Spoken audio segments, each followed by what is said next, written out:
Here we are. Welcome everybody to our inaugural episode of Social Selling for Newbies. I don't know about you, but I'm excited about this. And I've also had, and that's what we're going to talk a lot about today, the number of questions I've had about what the heck is social selling and what's a newbie and all of that. I've just had tons of questions over the last, especially over the last week that I'm excited to get into. So, hey, Brandon and Carson, welcome and great to see you guys. Thanks, Tom. We're excited to be here. I am. Sorry, Carson, don't mean to speak for you.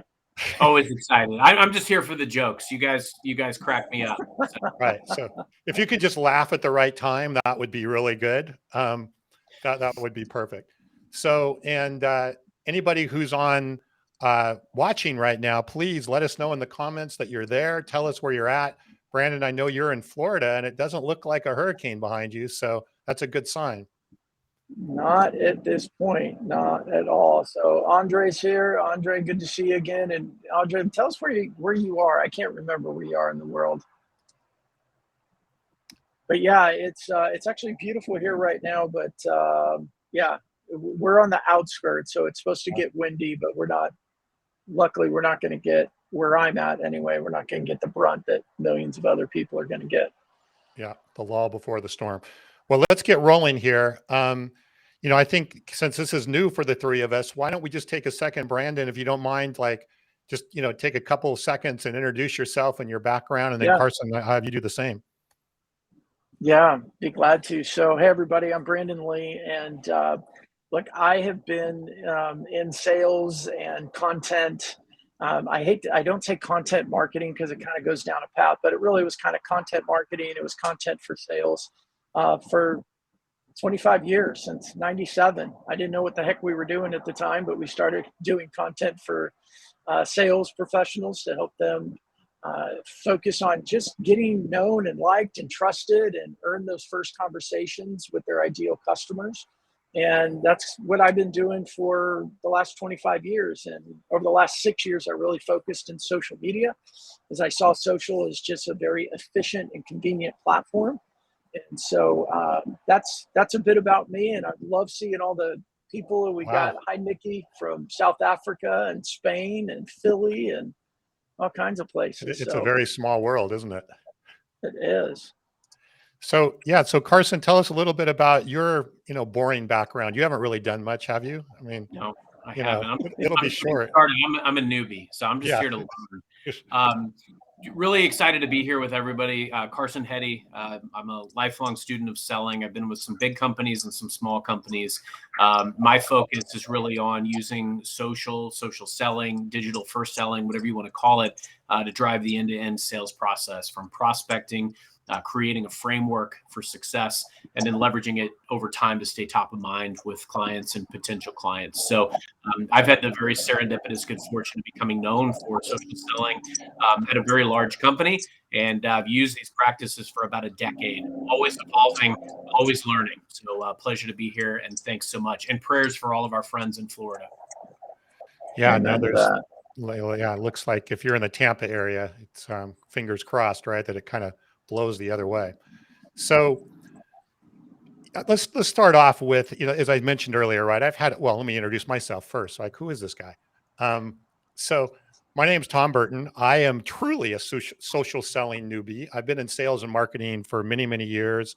I'm a tech engineer by training, but as far as social selling, as we're going to talk about it here, I've really been into that over the last few months since I book called The Revenue Zone. And I'm learning every day from people like Brandon and Carson and a lot of you that are online here today. So I'm kind of the true newbie in the group, but like everybody else, I think we're all kind of newbies and we're going to continue to learn as we go along. So, Brandon, normally I would see you with a shirt on that says social selling sucks, which is kind of weird given that we're doing a show here called Social Selling for Newbies. But tell me about what's up with that, and tell me a little bit about what you believe, the definition of social selling really is, and why does it suck? Yeah, well, and I think, the social selling sucks kind of tagline and expression came because I talked with so many sales leaders or sales professionals that would say, oh yeah, we tried social selling and it didn't work. And I'm assuming a lot of people out there probably are shaking their head going, yeah, I've been there, done that. And the reason I went with around social selling sucks is because the internet's been awesome. And it's also created some things that aren't so awesome. And there's a lot of experts out there, and there's a lot of self-proclaimed gurus out there with programs that have really kind of expressed like, hey, this is a silver bullet, like this is a magic wand, just plug this in and you're going to have, sales falling out of the sky and coming into your inbox with signed POs ready to go. And it's just not accurate. I mean, it's not even close to being accurate. Like, as Carson will say, he's been a student of sales forever. And not to say you're old, Carson, by any means, but you've been doing this a long time. And look, sales is hard, and there's stages to sales progression, and there's no magic bullets to it. We have to put in the work. We have to do the work, and social is no different. It is a great tool. It's an efficiency tool. And for me, where I focused over the last 6 years, which I love a lot of what Carson does, because I learned a ton from him on the second stage of it. But I focused on how do we use our social media profiles and our activity in social media to build some sort of a connection, I like to say rapport, with our ideal customers, and earn that first conversation. Whether it's a phone call, it's a Zoom, but earn it in a way that is a warm conversation. It's not a sales activity at that point. It's an outreach activity. It's a prospecting activity. It's a conversation activity at that point. So for me, look, social selling is really just, you asked about a definition. For me, social selling is about how do we use social to complement and supplement all of our other sales activities. The phone's not dead. Email's not dead. Face-to-face is never going to be dead, in my opinion. But there's a time, a stage, and a place for everything. And social is a part of that every step of the way throughout all of those stages. The question is, are people using it the right way? And I'll just say this to end my little babble here is sending a connection request to somebody, when they accept it, pounding them with a whole bunch of pitch slaps. That's not social. That's annoying. And it may work a little bit here and there if your timing's right, but overall, it really just turns off a lot of buyers and it doesn't work. So that's why it sucks, right? That's a situation where it sucks. So Carson, what is your take on the definition of social selling, especially with more of your enterprise background and working with larger companies, and how does that compare to what Brandon was saying? Yeah, I love everything that Brandon said. I think he really nails it, because the bad among us give it a bad name. And that's true to a lot of things, sales included. For me, social selling is just selling. It's using all the tools in the toolkit. I never discriminate against any way to create and nurture a relationship. And, Tom, you and I have talked about this many, many a time. It's all about the probability approach. I take what I like to call a Moneyball approach to selling. It's very data driven. Gives myself and my team the highest probability of success. Now, I started doing these things when I was working at a small consultant firm. I am not like, nothing that I've done can't be replicated. I just social sell on steroids. I do things exponentially more than most. The biggest deal I've ever closed in my career, I reached out to over 500 people in that organization in order to create over 200 relationships. We created a groundswell. I was so at the pulse of the business. They needed me. They needed our team and the intel that we had about all the lines of business in that organization. But I remember years ago, before I had any results in social selling, it was an anomaly. People were like, oh, Carson, he's just out on prospecting on LinkedIn, whatever that means. I solve problems with resources that are at my disposal. And I use these exact same tactics for recruiting because you can go out and you can find people. It's all about relationship creation. If you have a warm handoff, a referral, that has the highest probability of success, but we don't Can't always rely on that. We're not getting handed a stack of Glengarry leads. We've got to go out and create conversations and opportunities. And so I focus on three things: the quality of my messaging and outreach, the quantity of outreach. So, you may reach out to 1, 2, 5, 10 people and go, oh, for the room. Happened to me too. But if you reach out to 100 people, you're going to get some conversations. And lastly, it's the consistency of execution over time, and that willingness to evolve, but to try new things. To Brandon's point, if I try something and it doesn't work, I've got to be able to say, look, this isn't the right approach. I've absolutely fixed mistakes, prior sins, past sins of my social selling ways. And I think as sellers, we just have to continue to adapt and evolve and do the right thing by our customers. Show up with value and seek to serve. And social gives us a great way of doing that. You're really well said. And going back to, I said I've been getting a lot of questions on this, right? One of the questions I was getting is, was this the same as social marketing, using LinkedIn and Facebook for social media marketing and that kind of stuff? And is it the same? And, you brought this up, and we just had a comment here about the pitch slap. Does this mean you're supposed to connect with somebody and then sell them? I mean, it's like all of those different things, but I came up with a pretty good definition. This is my engineering mind in work here, that I kind of consider social selling is really strategies and techniques and technology. So how do I have strategies? How do I have techniques and technologies that leverage, and I think the key word is leverage, social and digital channels to create really great relationships, right? Build trust, build relationships, create demand for your products and services that then ultimately lead towards a business related outcome, right? Because you're there for a business related outcome, whether you said it could even be hiring somebody, it could be putting a partnership together with somebody, it could be making a sale. But the bottom line is you're trying to create demand, you're trying to build trust, and you're leveraging digital channels. And I think, well, I know that's what we're going to be talking about on the show. When we say the word social selling, that's what we're talking about. It's a much more holistic thing rather than, any one individual thing from that perspective. So I think we kind of, and I would say, I would add to that too. And I put this back up on screen because I love when Carson says this over and over and over again. And it's probably the thing that the drum that we should beat most often, because we're all newbies in the social selling thing because it's still so new. But show up with value and seek to serve.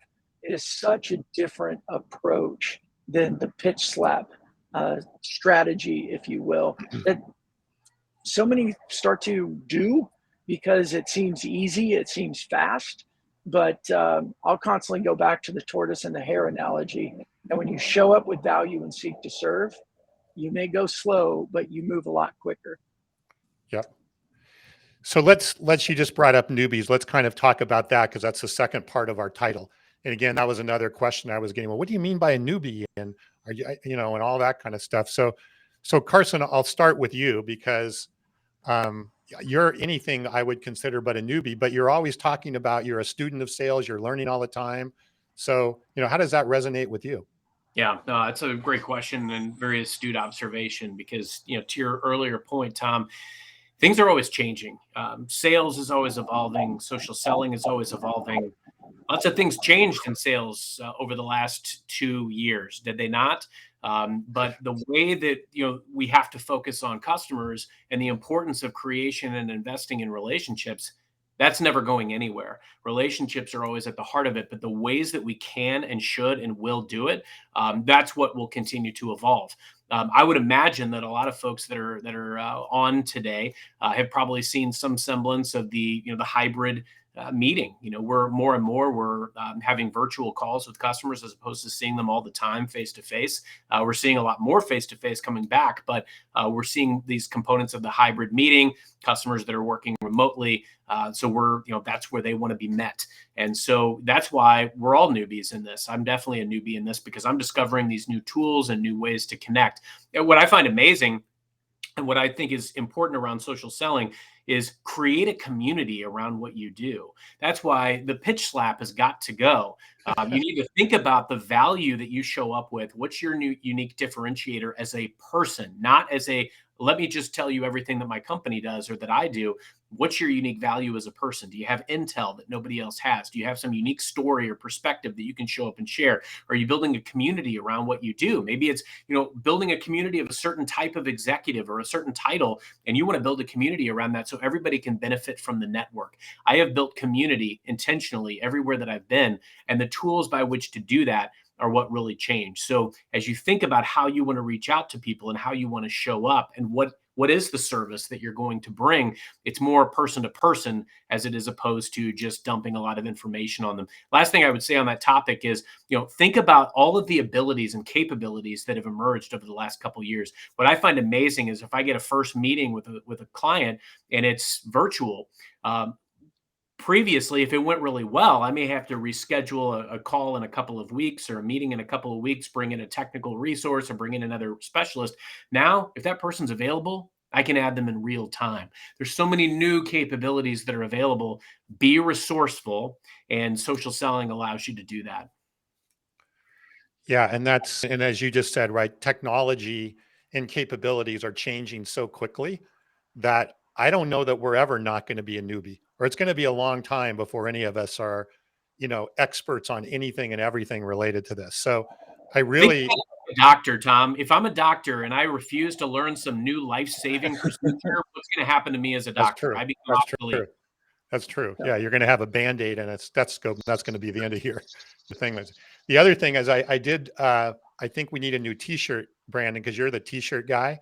Is something like that says, pitch slap with a big slash through it or something like that we can all wear, maybe a hat. I don't know, but I agree with what you're saying, Carson, and I've been getting a lot of pitch slaps recently, and it ruins, it kind of puts a taint on all of this for all of us. And I think as all of us trying to move this, it's so important to respect the channel, respect the people that you're dealing with. And if we can do that, and our buyers are going to love it because they don't want it either, right? We don't want it as buyers. Why would we want to do that as our buyers? But anyway, I digress. Brandon, what is your take on what we mean here by newbies? And do you feel like you're still in that newbie category? Yeah, I mean, I'll reiterate what Carson was saying. I think that technology is moving so quickly these days that and the way the buyers buy has changed so dramatically, and that'll continue to change. I mean, the tools that they have, like just simple caller ID, has changed our cold outreach via phone through spam filters and things like that. It's changed our cold outreach via email. What we do inside of social is going to continue to change. So I've been, much like Carson has said, I've been at this for about 6 years now, specifically focused on how do we use these tools called LinkedIn or Facebook or Instagram or TikTok or whatever. By the way, Carson, I love seeing your TikToks all the time now, inspiring me to be more consistent with my TikTok presence. But look, sales has always been changing. The way that we connect with humans, human to human, has changed so much in the last 20 years. And I think because of these little powerful computers that we have in our hands all the time, the way that we connect human to human is going to continually change. And I say what we're doing right now with this community of people that are making great comments, and the three of us get to be on screen right now, but this is human to human connection. Years ago, we used to say, oh, and I haven't met with them in real life. Well, this is slowly or even quickly becoming real life for so many people, especially with the acceleration after COVID, when companies are like, oh, everybody's got to have Zoom now and everybody's got to have it. There's just constantly, I mean, even the tool Restream that we're using to do this is a relatively new tool.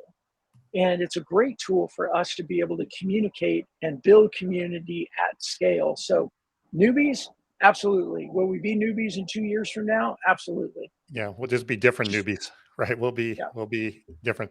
So yeah, this is awesome. I mean, it's great to see all these comments and conversations that are occurring as we're moving along here. And I can obviously tell, right? It's a very passionate subject. So another question that I was getting frequently as we've been leading up to the show is, okay, well, what is this show going to, what are you going to do over the next few weeks or months or whatever? What are you going to talk about? What are the things you're going to cover? Why should I listen or tune in, week to week and all of that kind of stuff? So I'll start on that one. One of the things that we are working on, is an actual framework for social selling and some structure and strategies, some codified, if you will, strategies and framework for social selling that we're going to share. We're testing and we're going to share with everybody as we go along here. So we're going to try and take, some of the art here and put it into more of a science and in a structure and some repeatability. And Carson, I know you would certainly, you're training lots of people at Microsoft and all of that, right? You can certainly probably attest to the importance of having something that's repeatable and scalable and doing things the same way. I would especially think from a management perspective, that's super, super important. I would think. Yeah, I mean, you nailed it, Tom. I mean, it's a science. I believed in this process before I had any results doing it, but now I've got 16 deals to my name for over $200 million in revenue that never would have existed had I not met the executive on LinkedIn or seen on LinkedIn or Sales Navigator that there was a C-level change, and I acted immediately. I got in their office before the competition. That's the key element. So yeah, I've been super fortunate about that. And I think the other element to think about is the power of personal brand. My name has also become synonymous in my company around social selling. I've been asked to train it in small groups, on teams, then regionally, then across the country. Now I've trained in 9 different countries and created training that's in over 100 just at my company. So it can become synonymous with your brand and it can take you anywhere you want to go. Yeah. And that's exactly what we're going to, go ahead, Brandon. I was going to say, I just want to pause there for a second because Carson is so spot on with that, and it's that combination of using the tool in front of him, LinkedIn, to gather information in order to reach out to ideal customers as soon as possible and beat the competition. Great, absolutely, period, done. But what he followed it up with, which is where I think a lot of people forget, is his personal brand also helps him do that. If he's just pitch slapping, if he's just sending out connection requests, because any of us could use Navigator and get an alert that says somebody has got a new title somewhere and reach out to them. But when you have that personal brand, because you demonstrate through your activity, your profile, you're on lives, you have a podcast, you share great content, you comment on a lot of content that's inside your industry that other people are creating, then you get that personal brand, which is really just a reputation for being somebody that shares value and seeks to serve. And then when you are not just the first person there to reach out, but you have that reputation behind you. Carson, tell me if I'm speaking wrong, but it's that 1-2 punch that allows then that initial reach out to be received well, and move into more relational conversations and those early stages of a sales opportunity. That's exactly it. And that's the thing. Like I can think of a very distinct deal story from a few years back where I saw someone took a new role. We always struggle with what do we say when we reach out, right? Somebody was taking a new role. I saw that they were moving from another state. So I reached out. My approach was, hey, I've lived here 20 years. Let me know if I can help with like kids' school information or, areas to live in town or, even good restaurants. He took my meeting. I was in his office the next week, and they ended up betting big on my company as opposed to the competition who was already there. So, those are the types of things, being opportunistic, seeing these things that we need to react and respond to. But the focus was on how could I help this guy? How could I create a relationship? And it turned into a real one. We're in touch today. I've not supported them in 5 years, and we still are in touch today. In fact, a year after I left supporting that customer, I got called in to close a deal with them because the account team couldn't get it done. And I got called to come in and close it, was given carte blanche to do so because I had such a strong relationship with that executive. It's interesting what I just heard you say there, right? And we're going to touch on this a lot over the next, few weeks and months, is if you go into this with the right mindset and with the right intent, right? If your intent was, I'm going to go see if I can get a hold of this guy so I can sell him something. No, your intent was, here's somebody new to the area. How can I help him? Right? That was your mindset and your intent.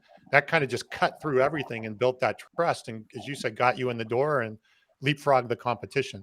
And that mindset and intent is super important and something we're going to be spending a lot of time on.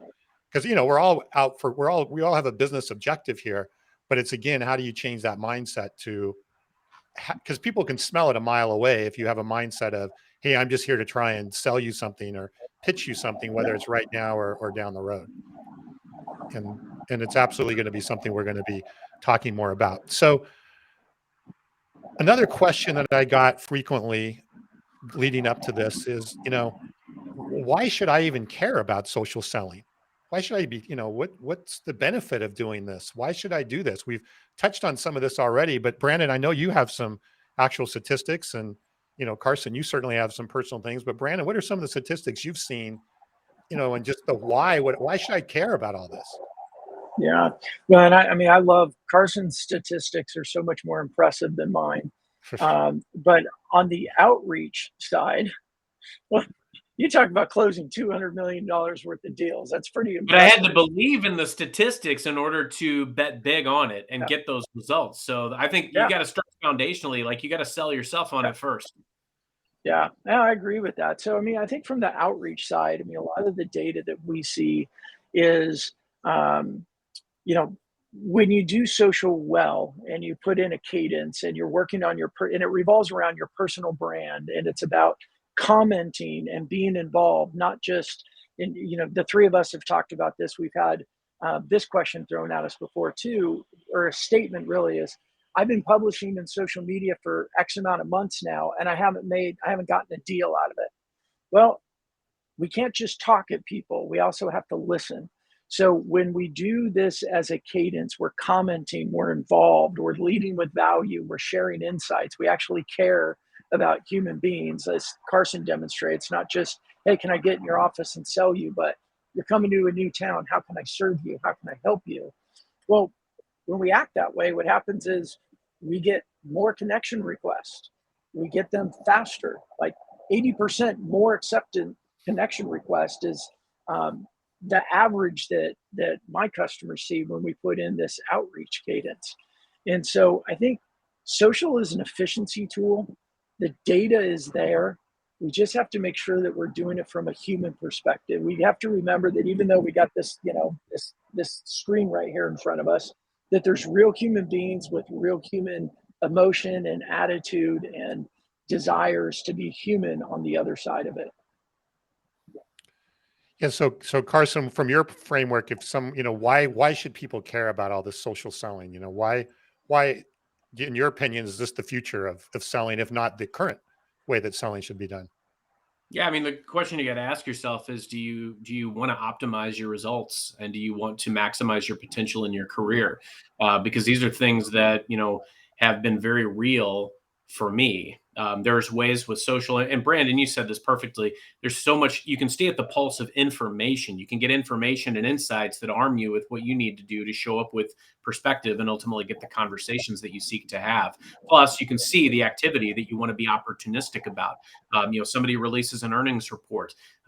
Somebody there's a new executive in town. Whatever it is, these are all things that you can react and respond to. And then furthermore, what this really enables you to do is set yourself up with the greatest probability for success. There's ways that you can create very niche, very focused campaigns. If I'm going after a very specific person with a very specific message, because I can find out everything I want to know about this person and where they are. And then same thing with doing scale approaches. I've found ways to create newsletters and webinars and, create community and invite people to events for thousands of customers in just a few clicks and keystrokes. So there's ways to do very focused, very targeted, and also very scale. And all of that will add to a masterpiece. Yeah. So it's really what you're saying, right? Is it's just the smart way to do business. If you're in this business and your job is to generate revenue and to build more clients or expand the current clients that you have, it's just like there is no other better way to accomplish all of this, but then leveraging social like we're talking about. So it's got to be a tool in the tool set or a bag in the golf bag, right? Right. Yep.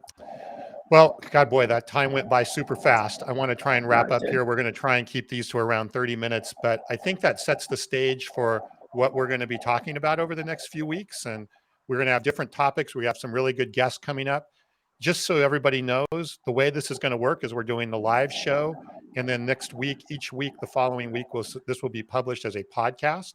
So if you go to Apple or Spotify or any of those places and search for Social Selling for Newbies, you'll see it there. So you can get it and listen to to the replay here on any of the different podcast channels, as well as on YouTube. That's all going to happen in the next week, or, the week after we actually do these live shows. And we have some really great topics and some great guests. In fact, next week we have Alex Lowe joining us, who is a real expert in the space. And we're going to have a lot of fun along the way.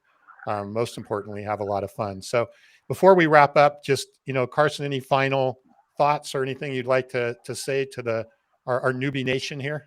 No, this is amazing. Especially to have something that, I started trying to unwrap a decade ago that was a complete and total anomaly that people thought I was just weird for doing, that now it's all the talk, it's all the rage. So I love continuing to learn. And the fact that I've connected with you and then the audience, it's just such a great opportunity for us to continue to pick up better practices, better ways to engage our customers. And there was a great line in the chat too about being an ambassador of our brand, whether that's our personal brand or the company that pays us to evangelize them. That's so important. And social gives us a conduit to do all of that. So it's so powerful. I look forward to unlocking it with both of you and all of our guests in the weeks to come. Yeah, we're definitely going to learn from each other. There's no doubt about that. So this goes way beyond the three of us. So Brandon, any final thoughts before we wrap up here? Yeah, hey, big shout out to everybody that showed up. It's when we do things like this, I'm always wondering, like, are we going to be alone?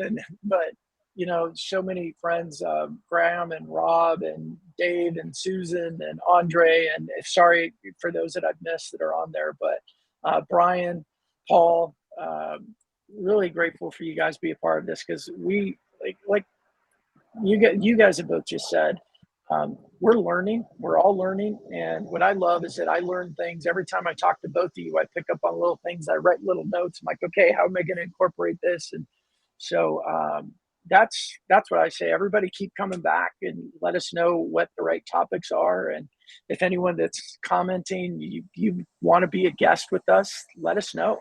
And let's get you on here and share your experiences, because the more of us sharing what we know, what we've learned, where we failed, is going to be good for all of us. Oh, absolutely. And case studies is something we're going to try and do, quite frequently on here, so we can spotlight, as you said, successes and failures along the way. So yeah, we'll all learn and become better and better newbies every day. Well, thank you, Brandon. Thank you, Carson. Thank you, everybody. We'll see you next week. We're going to be the same time next week. It'll be 12:30 Pacific next Tuesday. We may have some variances on times week to week. We'll keep everybody up to date on that. And please be sure to download the podcast next week when we get everything loaded. So thanks, guys, and stay safe. See you, everybody. Thanks all.